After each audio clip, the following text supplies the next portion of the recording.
Our presentation today is titled Anatomy of an Appraisal and is intended to inform today's participants about what it takes to develop an appraisal for the acquisition of property for public use. We will also talk about how to read an appraisal report and where to find key elements within its pages. My name is Greg Thompson. I've been a certified general appraiser for over 30 years and have been statewide review appraiser with WSDOT for a little over 5 years.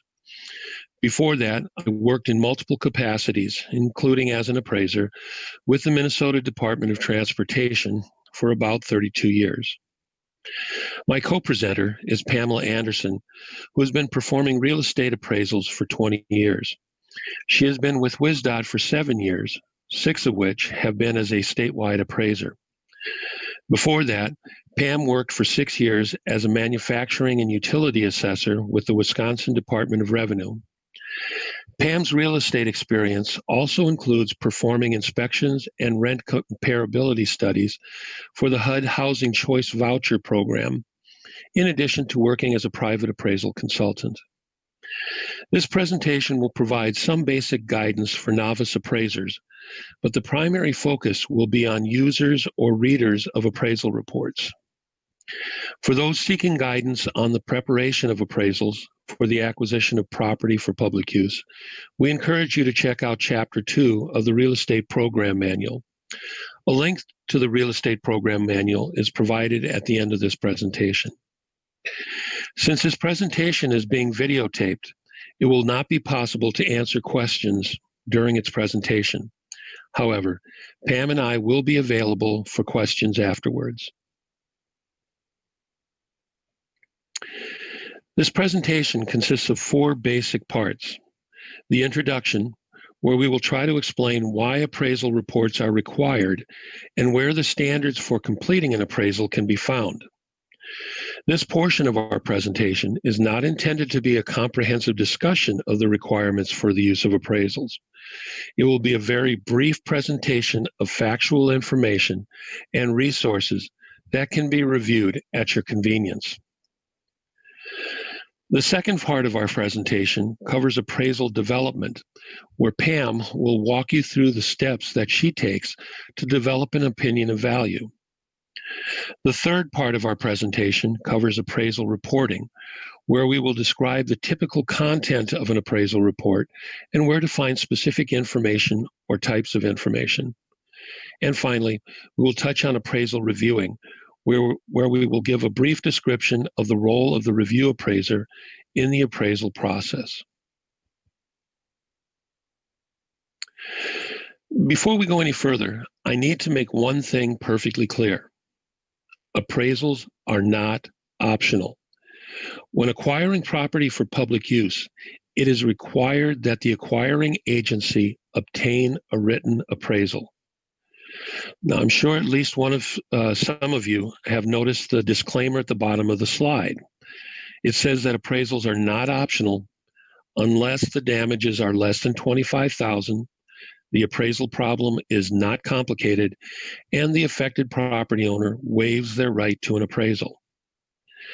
There is an option under the federal law that allows for an acquisition of property for public use under the appropriate conditions to be undertaken through the use of a waiver valuation. A waiver valuation is a non-appraisal valuation tool that is recognized in the Uniform Act and under 49 CFR Part 24.103. It can be an excellent tool for handling low-value, non-complex partial acquisitions. However, the use of waiver valuations in the state of Wisconsin are somewhat limited by statute. Wisconsin has a statutory requirement to provide an affected property owner with a written appraisal report. Therefore, a property owner has to waive their right to an appraisal in order for a waiver valuation to be utilized. So, unless a property owner waives their right to an appraisal, appraisals are not optional in Wisconsin. The topic of waiver valuations is a subject deserving of its own presentation and will not be discussed further here today. The requirement for an appraisal is rooted in the Constitution, as well as state and federal law. The United States Constitution states that no private property may be taken for public use without just compensation. It does not say that an appraisal must be completed, but it does require that just compensation be paid. A federal statutory requirement to appraise property to be acquired for a public purpose is addressed in the Uniform Relocation Assistance and Real Property Acquisition Policies Act of 1970 as amended. The Uniform Act is what it's typically referred to as, states that real property shall be appraised before the initiation of negotiations.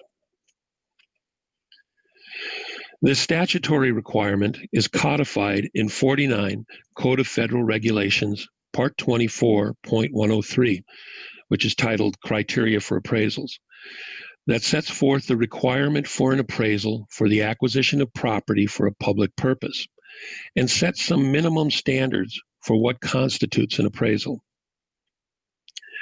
And finally, the Wisconsin State Statutes, Chapter 32 on eminent domain, states that the condemnor shall cause at least one or more, in the condemnor's discretion, appraisal to be made of all property proposed to be acquired.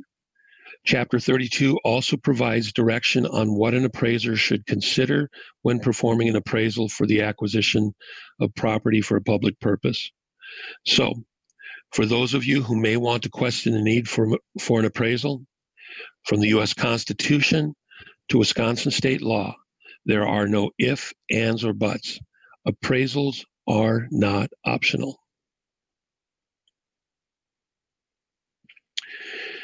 In addition to the legal requirement for the use of appraisals in the acquisition of property for public use, standards have been established for the development and reporting of appraisals. The Uniform Standards of Appraisal Practice, or USPAP, were developed by the Appraisal Standards Board of the Appraisal Foundation and can be considered the quality control standards applicable to real property appraisal, analysis, and reports. The Uniform Appraisal Standards for Federal Land Acquisition, also known as the Yellow Book, are the U.S. federal standards for appraisals performed in connection to most federal land acquisitions, exchanges, and/or dispensations. The standards are jointly published by the Appraisal Foundation and the U.S. Department of Justice.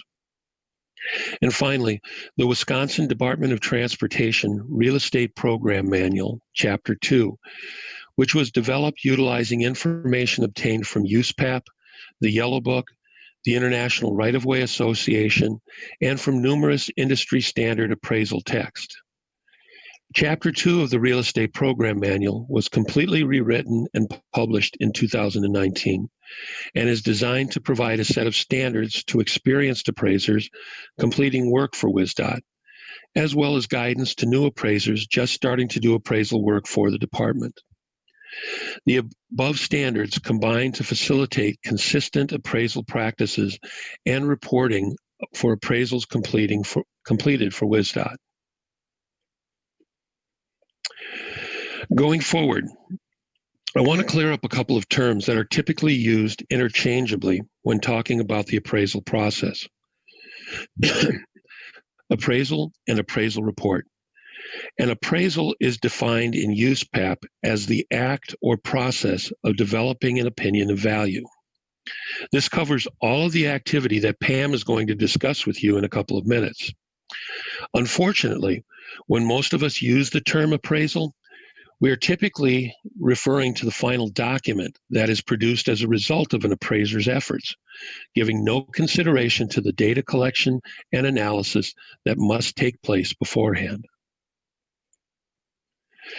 The next term is appraisal report, which is defined within USPAP as the final communication, written or oral, of an appraisal or review transmitted to the client.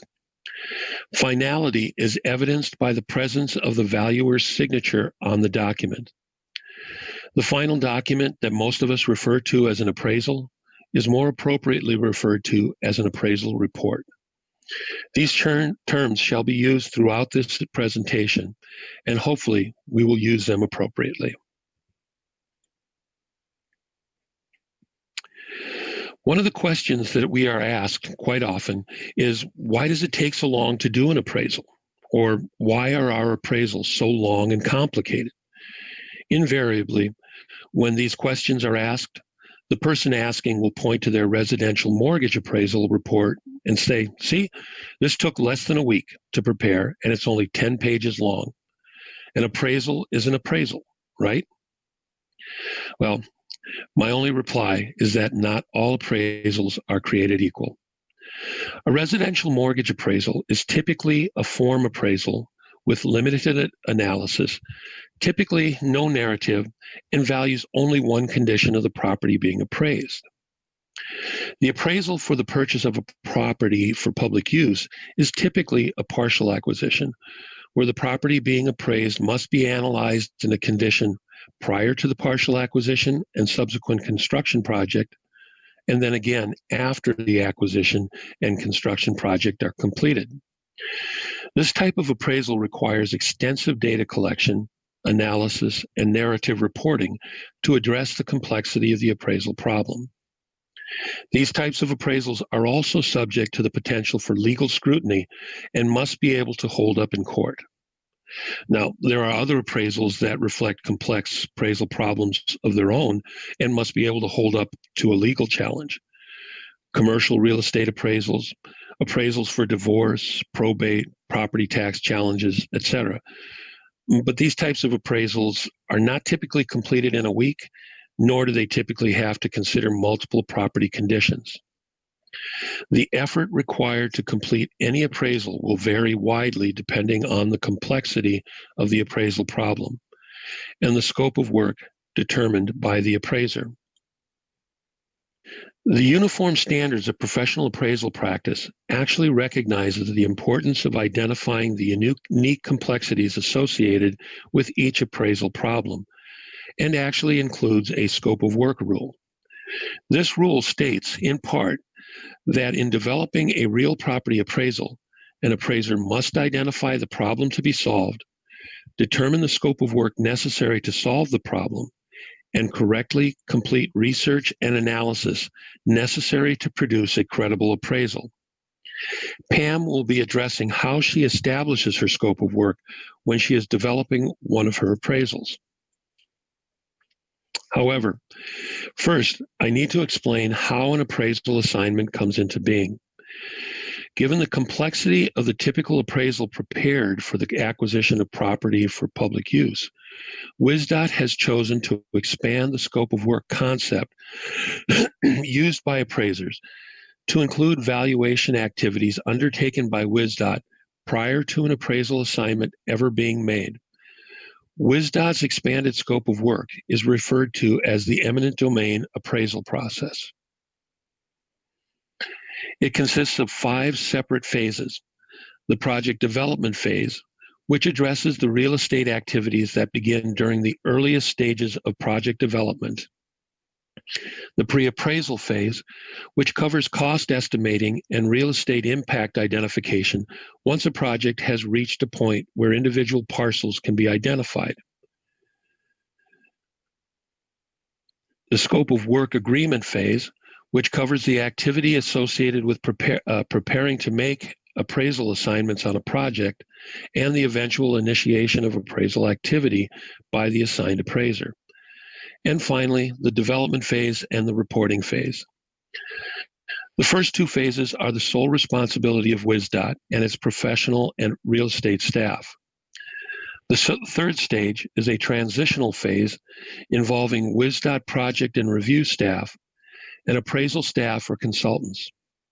And the final 2 phases are the exclusive responsibility of the appraisers, with minimum involvement of WSDOT review staff. The first 3 phases are described in depth in the Real Estate Program Manual, and the final 2 phases are the primary subject of the remainder of our presentation. The development phase. Just like Greg stated, the appraisal report is oftentimes referred to as the appraisal. But the appraisal is really all the work involved in developing an opinion of value, which corresponds to USPAP Standard 1, Real Property Appraisal Development. The development phase has 4 main steps. Number 1, identification of the appraisal problem.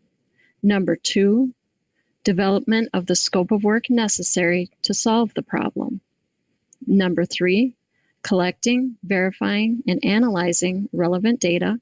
And number 4, forming an opinion of value. Identifying the appraisal problem. For a staff appraiser specializing in eminent domain, my client and user is generally WSDOT. In the case of a local project, it can be a municipality. This influences a number of things. The appraisal will be used for acquisition and require a before and after value. A separate land value is required for allocation. The value type. Appraisers can utilize different types of value, including liquidation, going concern, and assessed value. But because the appraisal will be used for acquisition, we will be utilizing market value and sometimes contributory value. Market value is simply put, the probable price a willing buyer pays from a willing seller when both are unrelated, know the relevant facts, are not under compulsion to buy or sell, with all rights included in the transfer. When utilizing market value, the appraiser must also develop an opinion of reasonable exposure time linked to that value opinion. Contributory value reflects the value a particular component contributes to the whole property. In a partial acquisition, we may need to estimate the value of the part taken. For example, taking a narrow strip of land along the roadway may not change the market value in a before and after valuation, but we need a way to compensate the owner for what is being acquired. Competency. I have a professional obligation to ensure the appraisal is credible, so I need to have the proper knowledge and experience for the use of the appraisal, the geographical area, and the property type. For example, an appraiser who specializes in the valuation of high-rise office buildings for investors may not be qualified to appraise a farm for lending purposes. We also need to identify which traits of the subject property will be relevant to the assignment. The property type determines the approaches of value to be used, the key elements of comparison, and the unit of value. The physical characteristics of land. Here we are looking for such things as potential plottage enhancement, corner influence, and the presence of excess or surplus land. General information about the acquisition, such as, is this a partial taking or a total take? Scope of work. Now we need to determine the scope of work required to solve the appraisal problem and produce credible results. Depending on the nature of the acquisition or the property itself, the extent and detail of the data needed can vary significantly. For example, a simple strip taking of ag land along the road versus a taking that cuts right through a farm, or the acquisition of a residence versus a condo development. There are 3 main considerations when developing the scope of work. Number 1, relevant characteristics of the property. The property type, is it residential, ag, industrial? The physical characteristics, is it vacant or improved? And the market area, which depends on the property type. For example, for a single-family home, the market area may be the village where it is located. For a large cheese factory, the market may be expanded to an entire region of the state. Number 2, acquisition information. This will be the project information and impacts. And number 3, assignment conditions. We must identify and appropriately apply any assignment conditions. Appraisers are required to report facts, but sometimes we need to consider other scenarios for the purpose of our analysis. For example, In the after value, we consider the project to be complete, which is contrary to the facts, but necessary to analyze the after value. The takeaway here is that we can't allow assignment conditions to limit the scope of work to the point the results would not be credible. Data collection and property description. Now we start gathering characteristics of the market area, comparable property data, and physical characteristics of the subject property. I may start this process by driving the project, viewing the subject and comparable properties, and observing the market area. I also start my search for comparable property data, including cost, income, and comparable sales. Sources include government sites such as the Department of Revenue Transfer Return System and manufacturing sales sheets, multiple listing services and other online real estate database platforms, construction cost data services such as Marshall and Swift, and information related to the income approach, including mortgage and equity requirements and overall cap rates by means of investor surveys and commercial database platforms. I'll also be talking to local government, construction, and real estate professionals to gather information on the area. Subject property information, collection and verification. An important part of this stage is the inspection. Under the Uniform Act, the owner must be given an opportunity to accompany the appraiser during the inspection of the property. Owners can be a prime source of information concerning the history, management, and operation of the property. When we are performing appraisals for WISDOT, we are expected to take the appropriate steps to invite the property owner on the inspection. To prepare for an inspection, I review the plat and make copies for the property owner. I make sure to be familiar with the project design, purpose, and schedule, know if there are grade change, access control, driveways being replaced, and if the road is coming closer to the subject improvements. If buildings are being required, I sketch the property beforehand using GIS info and fill in the details during the inspection. I'll also review the property history and any other important data. I write down specific questions to ask the owner, such as the age of buildings, when renovations, updates, or additions were done.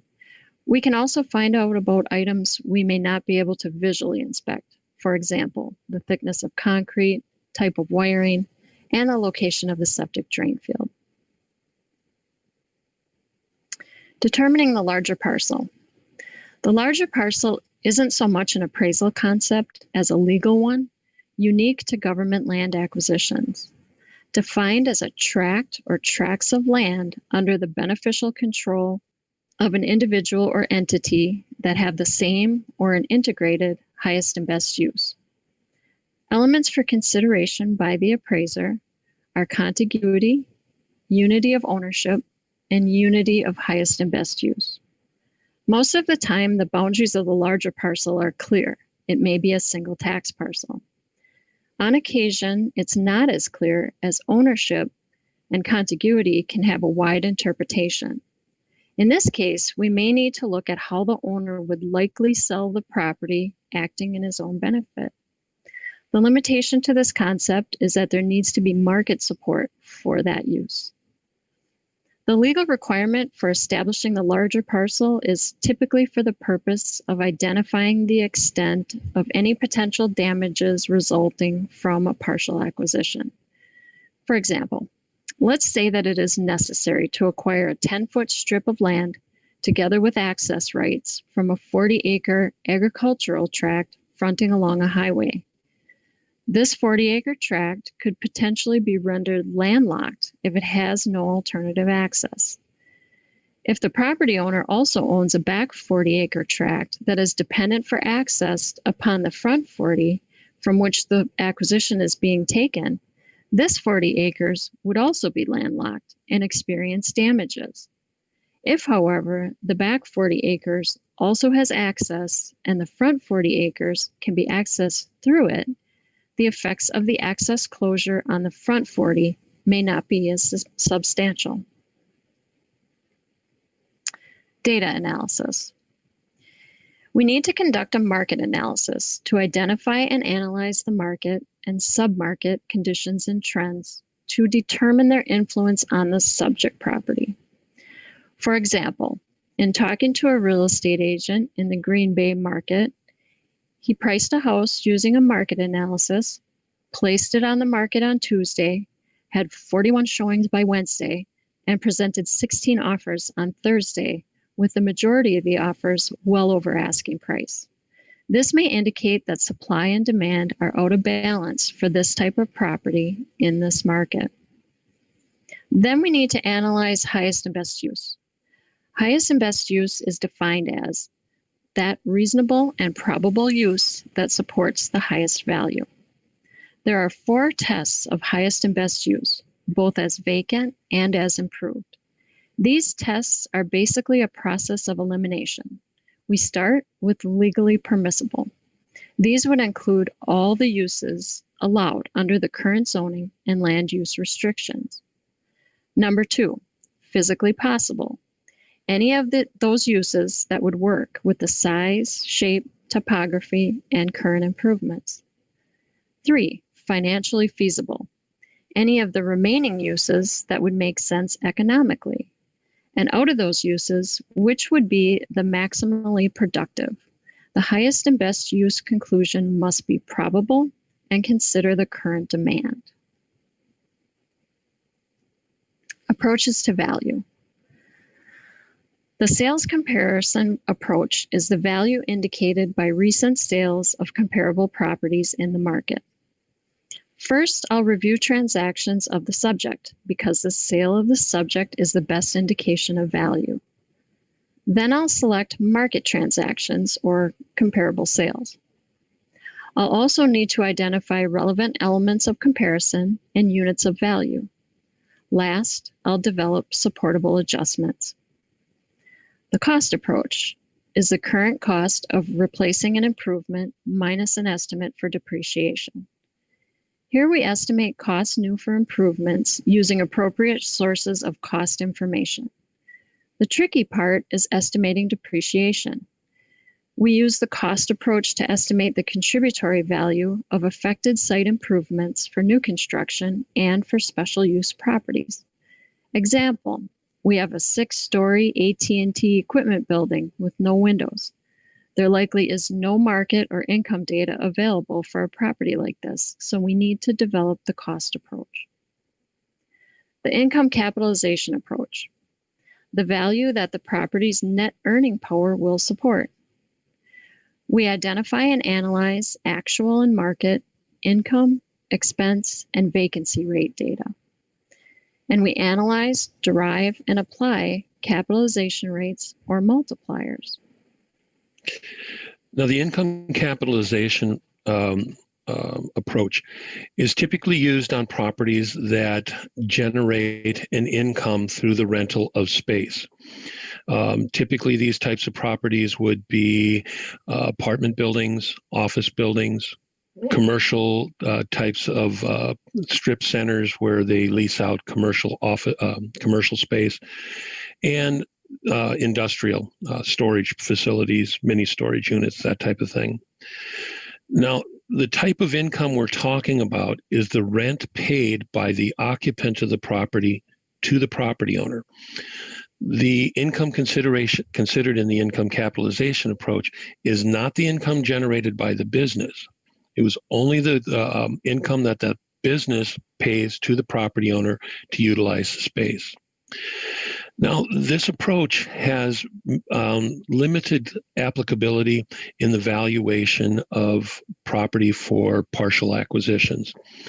And the reason that is because unless an acquisition has an impact on the income generating capability of the property or on the risk that the owner of the property experiences from owning the property, then the change resulting from the acquisition will be zero. If the income is reduced, say the property is changed from a Class A office space to a Class C office space, then the income that's generated by rent will go down. Or if there are, say, increased risks, maybe increased risk of vacancies, maybe tougher to market the property, and under those scenarios, the risk level would go up.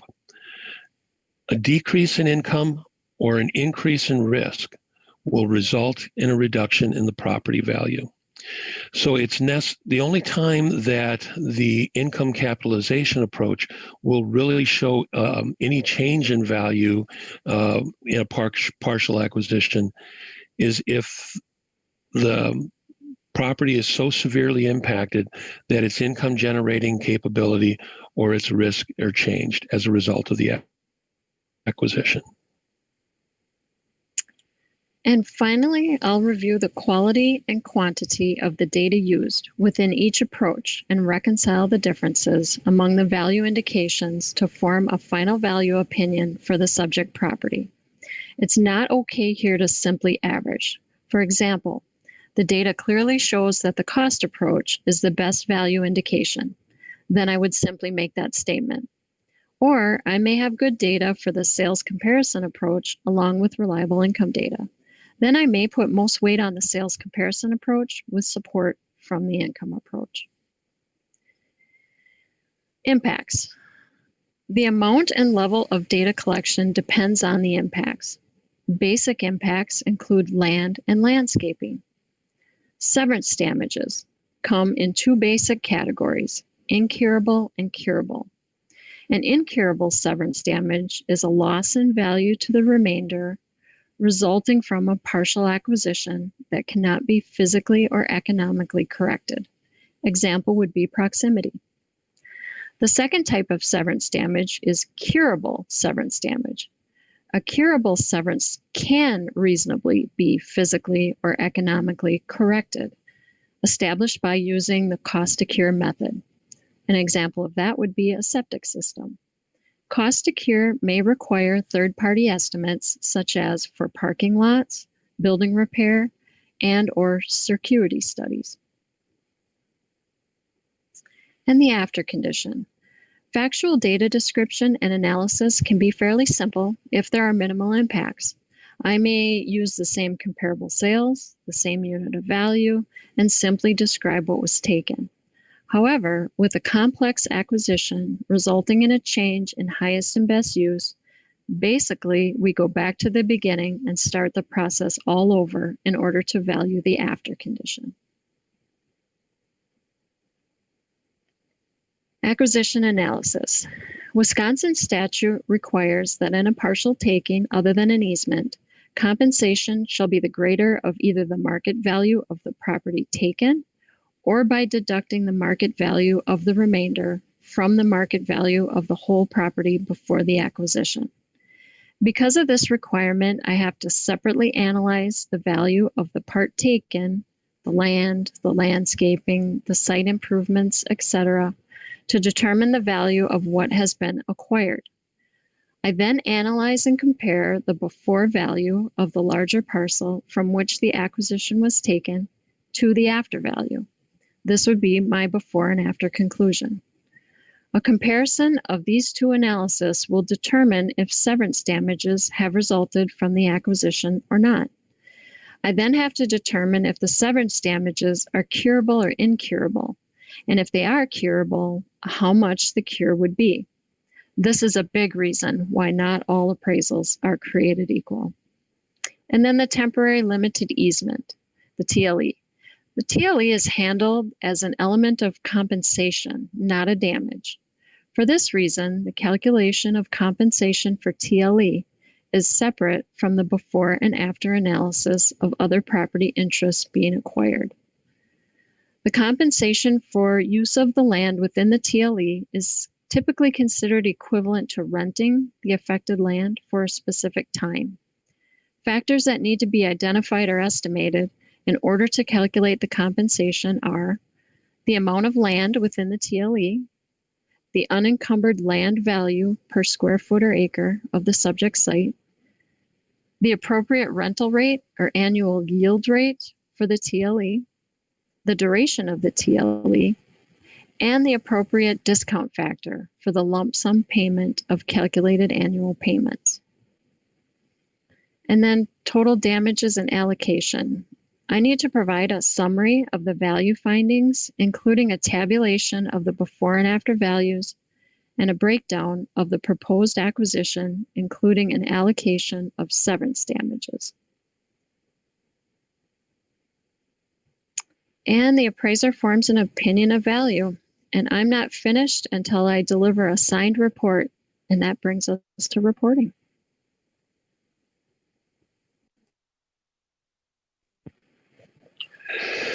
The reporting phase of the appraisal process involves documentation of the research, analysis, and value determinations of the appraiser and corresponds to USPAP Standard 2, Real Property Appraisal Reporting.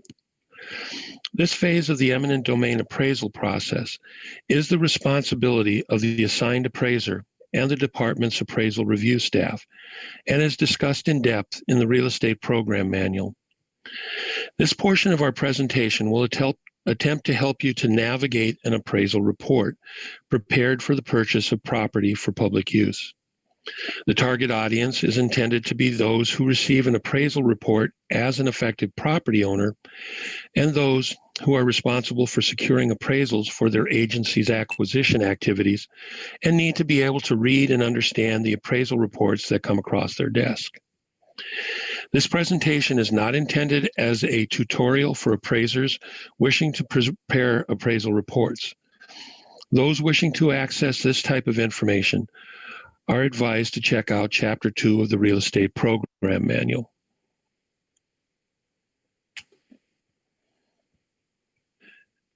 Section 2.3 of the Real Estate Program Manual, titled Eminent Domain Appraisal Reporting, provides clear guidance for those interested in producing appraisals for their own land acquisition program.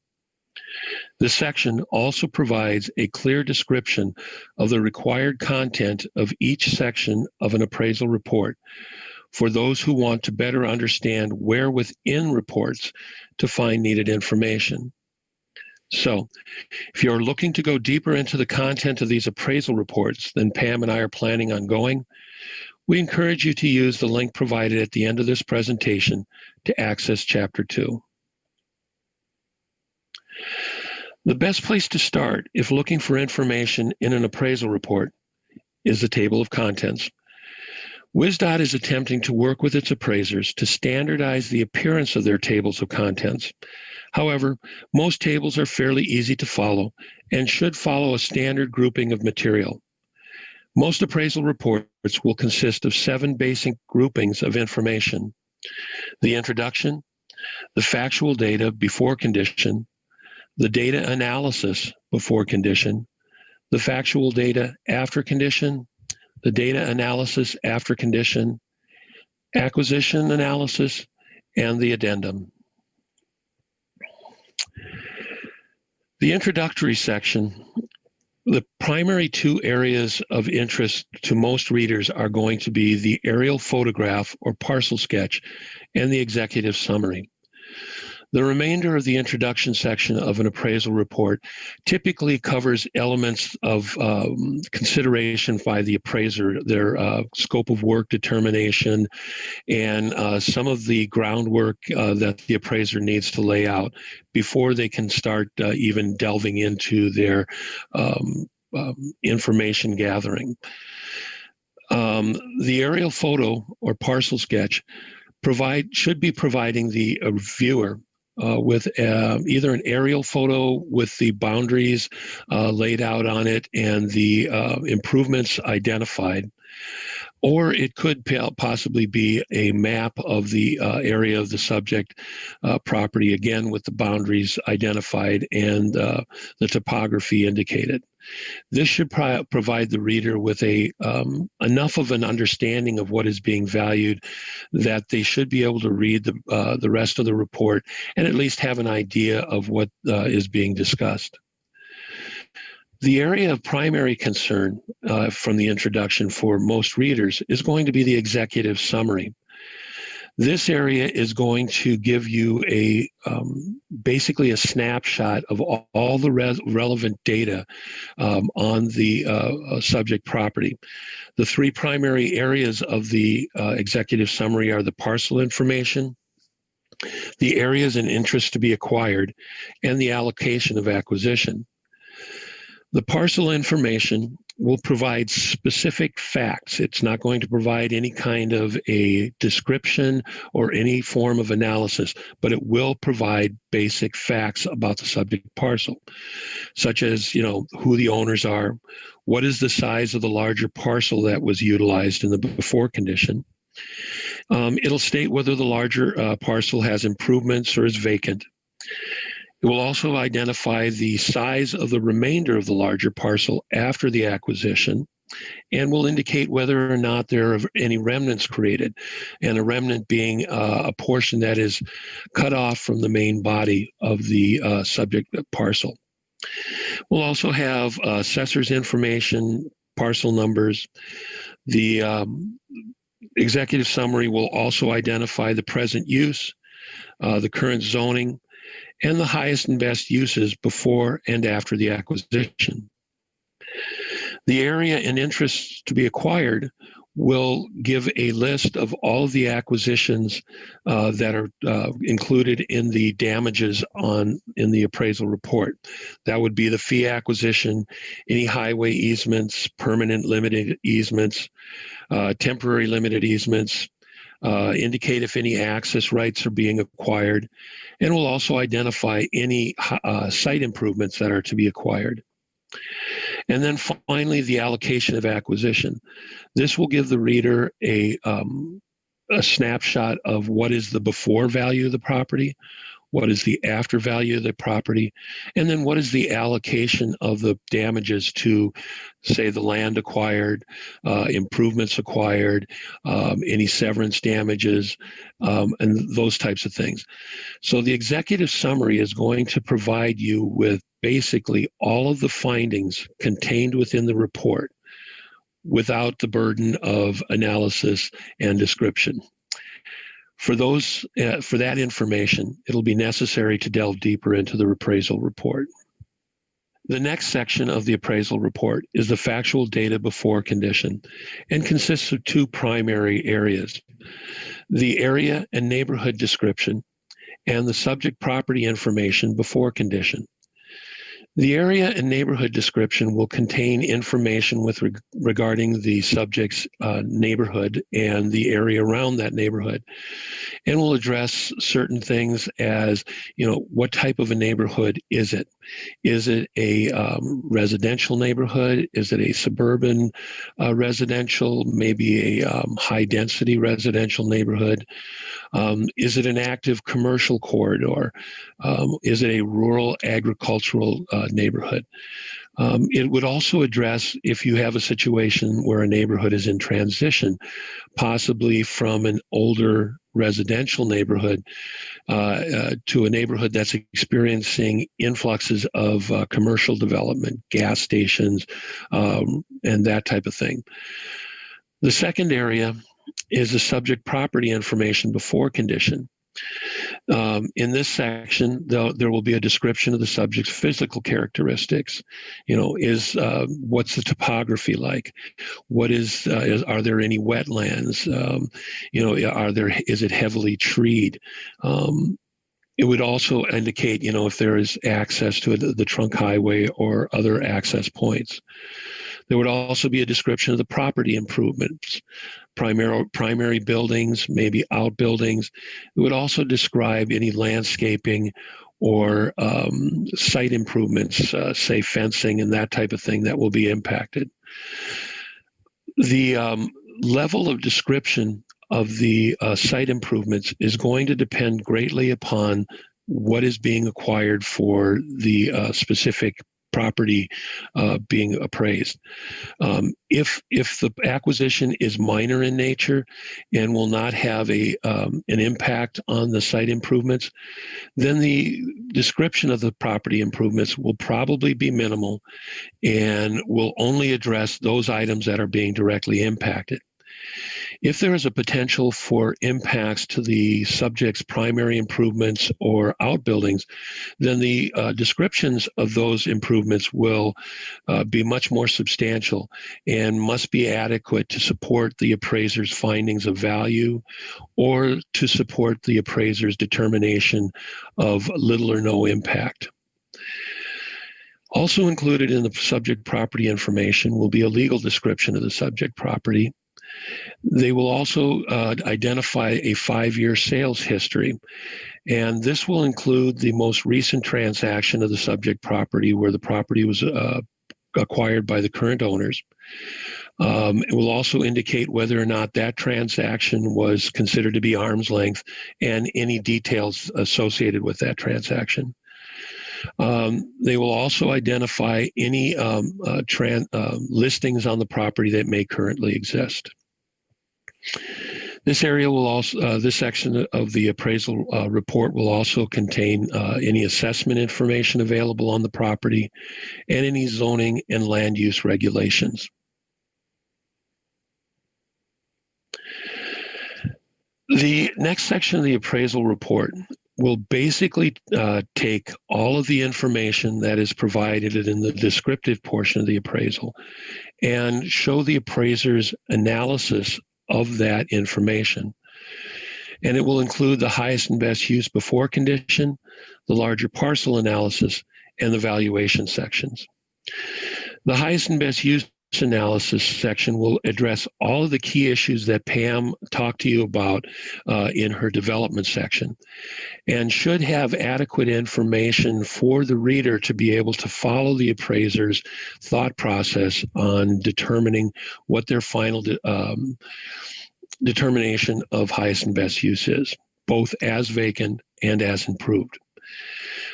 The larger parcel analysis will again contain a description of the analysis and the factors that were considered by the appraiser during their development phase. And when by the time the reader is done reading that section, they should be able to understand what was done and why it was done with regards to establishing the larger parcel. And finally, the valuation sections.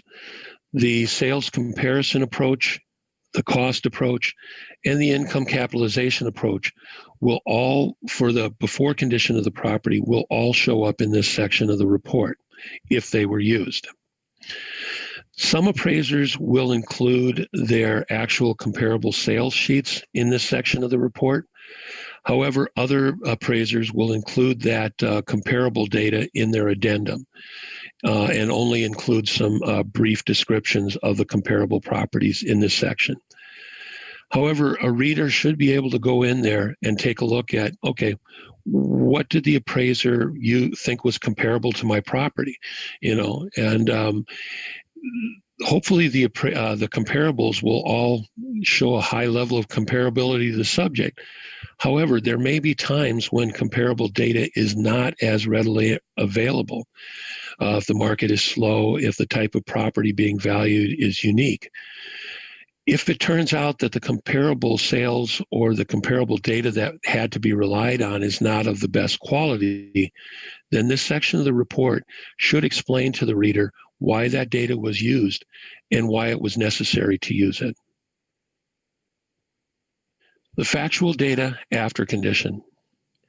This section of the appraisal report is going to vary greatly dependent upon the complexity of the appraisal problem identified by the appraiser. This section should include a detailed description of the proposed acquisition in all conditions. This description should be included. However, the description of the property information in the after condition will depend greatly upon whether or not the impacts to this larger parcel are significant or minor. If the impacts are significant, then the descriptive elements and the factual data provided here in this section of the report will be as in-depth as they are in the before condition. However, if the acquisition is considered to be minor in nature, say a 10-foot strip of right-of-way off an agricultural piece, or maybe a small 100-square-foot triangle in the corner of a residential lot, if it's determined that these acquisitions are minor and won't impact the remainder significantly or at all, then the subject information in the after condition may be simply stated as a what has changed from the before condition, or the changes may actually be described in the before condition as an extension of the before condition description. So this section and its content, or even its existence, is going to depend greatly upon the nature of the appraisal problem. As with the factual data presentation, the data analysis in the after condition is going to be affected greatly by the nature of the acquisition. The highest and best use after condition may simply be an extension of the highest and best use before condition if there is no change. If there is a change, then you may end up with a section where the highest and best use analysis is as extensive in the after condition as it was in the before, and maybe to the extent that it may be more extensive in order to show and justify a change in highest and best use. The valuation sections, again, if there is no change in the value of the property, if the appraiser determines that the unit value, the per acre value, the per square foot value, if those will not change in the after condition, then they may have a statement here stating that there is no change and the value from the before condition will be used. Or some appraisers will actually take the before condition value and extend it out to show what the after value is.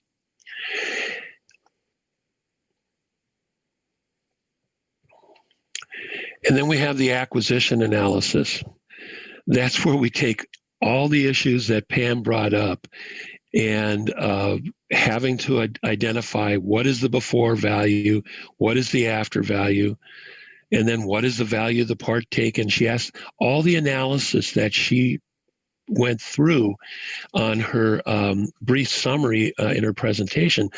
Now that all has to be spelled out so that the appraiser can understand what the appraiser, how the appraiser came up with their decisions. This section of the appraisal report, if a reader is looking for, what was my before and after, and this is where you would go, and that should be synopsized in here, and all of Pam's analysis should be provided. The temporary limited easement, again, all of the effort that Pam went through in identifying her rates, rental rates, her annual rates of return, and her discount rates. All that information should be provided here, and all of her calculations should be provided here as well.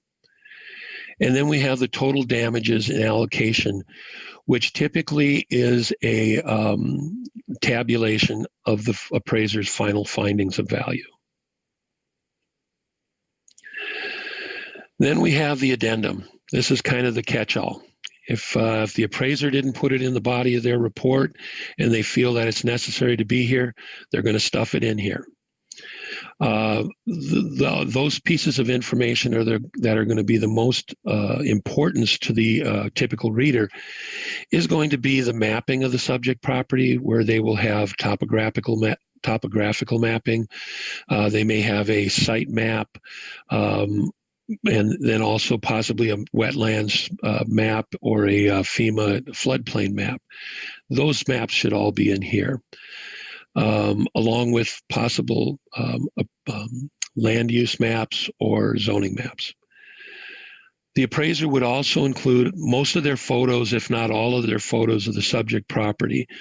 And these photos should show the areas of acquisition, If there are any site improvements being acquired, there should be adequate photos of those site improvements for the reader to be able to visualize what is being acquired.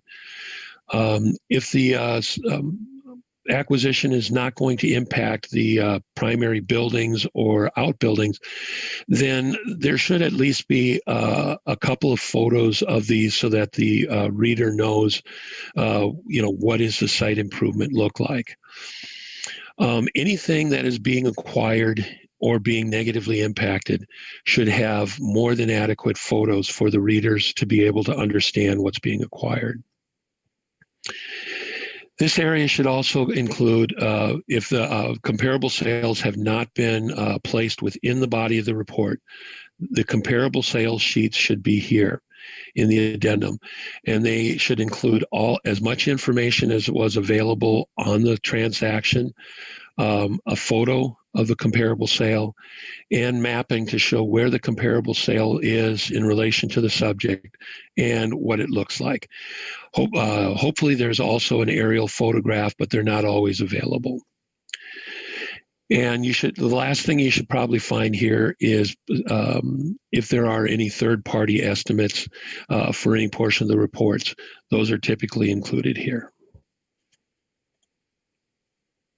Appraisal review. The Uniform Standards of Professional Appraisal Practice defines an appraisal review as the act or process of developing an opinion about the quality of another appraiser's work that has been performed as part of an appraisal or appraisal review assignment.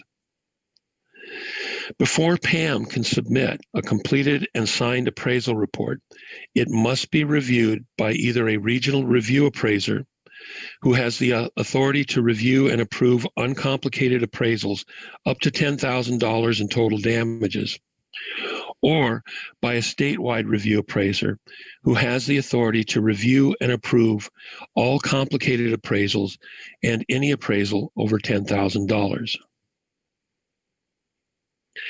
Appraisal reviews are not required by Wisconsin state law.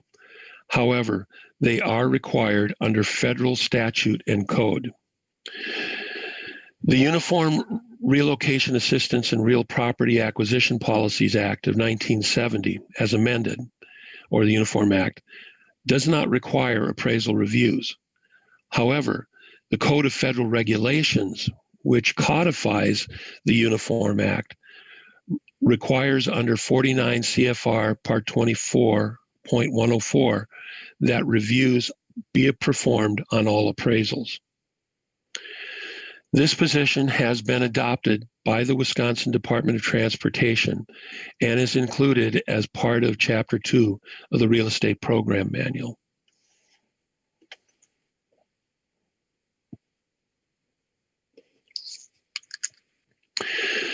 The purpose of the appraisal review process is to ensure that factual data, assumptions, and techniques within each appraisal report are reasonable and sufficient to support the appraiser's conclusions.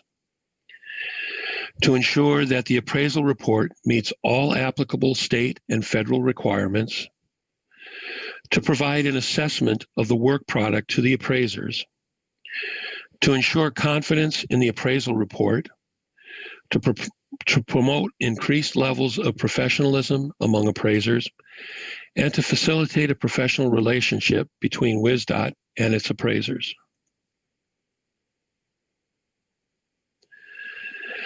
The review appraiser's approval of the appraisal report under review is a recognition that the report meets all of the appraisal requirements.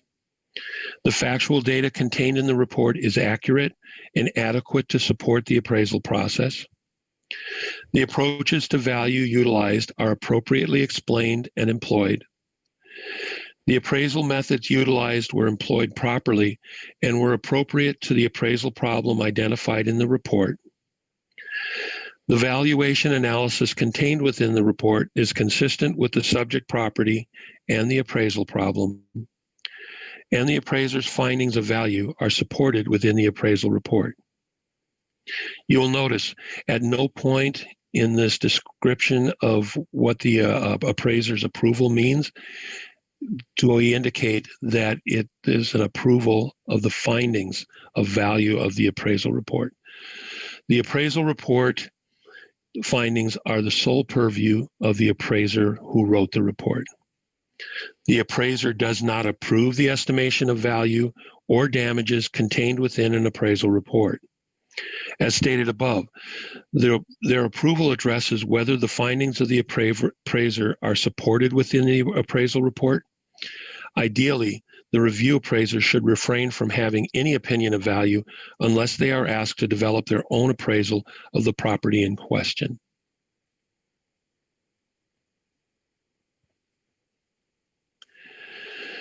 Market value versus just compensation. First and foremost, an appraisal and the supporting appraisal report is not a statement of just compensation. An appraisal is intended to measure the market value of an acquisition or change in market value resulting from an acquisition. The amount of just compensation is established by the condemning authority. In the case of WSDOT, the statewide review appraiser or the regional review appraiser is the person who approves the amount of just compensation. Now, the primary source of data to support the determination of just compensation is the appraisal report, but the appraisal report only reports market value and market value change. Now, the initial determination of just compensation may not be less than the amount of damages identified in the appraisal report.